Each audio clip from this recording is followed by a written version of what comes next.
Hello mga be! For today's video, mag-night swimming nga pala kami sa Villa Sampaguita Resort mga be! So tara, let's go! Samahan ninyo kami! Hay naku mga be, nakakaloka talaga mga be. Alam ba ninyo mga be, nagumising kami mga 5:30 mga be. Hay! Dahil nga mga be, magbihis na daw kami mga be, mag-ready na daw kami mga be. Dahil nga pauwi na si Papa mga be, galing sa trabaho niya. At syempre mga be, dahil nga mga be, kailangan daw namin na magbiyahe ng umaga mga be para daw hindi daw matraffic. Hay! Kaso nga lang mga be, hindi kami nakatuloy ng maaga mga be na aalis kami mga be. Dahil nga mga be, nakaalis kami sa bahay mga be. Nako, mga 10:30 na yata yung mga be. Nako, nakakaloka talaga. Sobrang init pa ng panahon mga be. Ay, nako, nakakaloka talaga ng biyahe mga be na to. Dahil nga, napaka-traffic talaga mga be at sobrang init. Ay!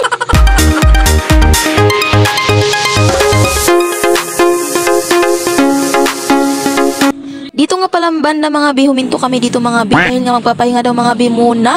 Dahil nga mga be na sobrang haba talaga ng binyahe namin mga be, ay nako, nakakaloka at malayo pa talaga yan mga be. Then pagkatapos namin dyan mga be, sa unahan pala dyan mga be, may mga restaurant dyan mga be. And syempre mga be, hindi na ako nakapag-video dahil kumain na nga kami mga be, dahil gutom na talaga kami mga be. Pagkatapos nga pala namin kumain mga be, nagbiyahe kami ulit mga be. And then pagkatapos mga be ay tatarat, nakarating din sa wakas. Then pagkarating nga namin mga be, bumaba agad kami mga be. Ito yung bahay sa kambal ni Papa mga be, ni Papa Richard mga bino. And syempre papakilala ko sa inyo yung papa ni at mama ni Papa Richard mga biyan. So habang busy sila mga be, dahil nga binigyan sila ni ate mga bino, yung asawa ni Kuya Riboy mga be, yung nakapag-asawa ng kuya ng mga bino, kapatid ni Papa mga be. Syempre busy sila dyan mga be, dahil binigyan sila ng pasalubong mga be. And alam nyo ba mga be, sobrang saya talaga ni Saying dyan mga be, nakapabalik-balik talaga siya, nagpapasalamat mga be dahil daw may banig deliver daw siya. What? Fast forward mga be, hay nako, biyahe naman ulit mga be papunta sa resort.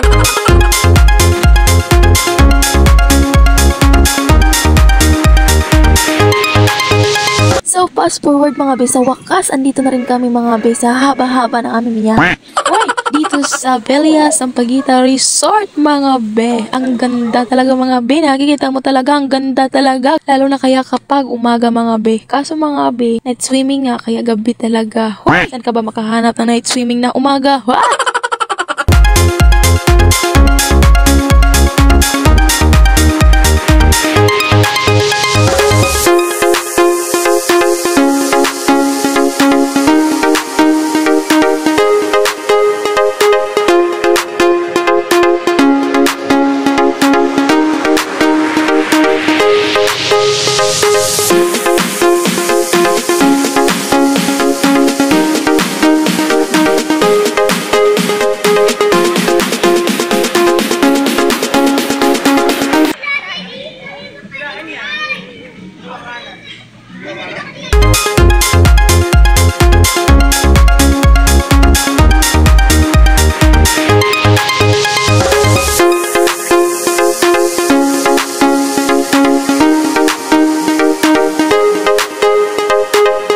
So, finally mga be, andito na talaga kami sa tuktok ng bulkan.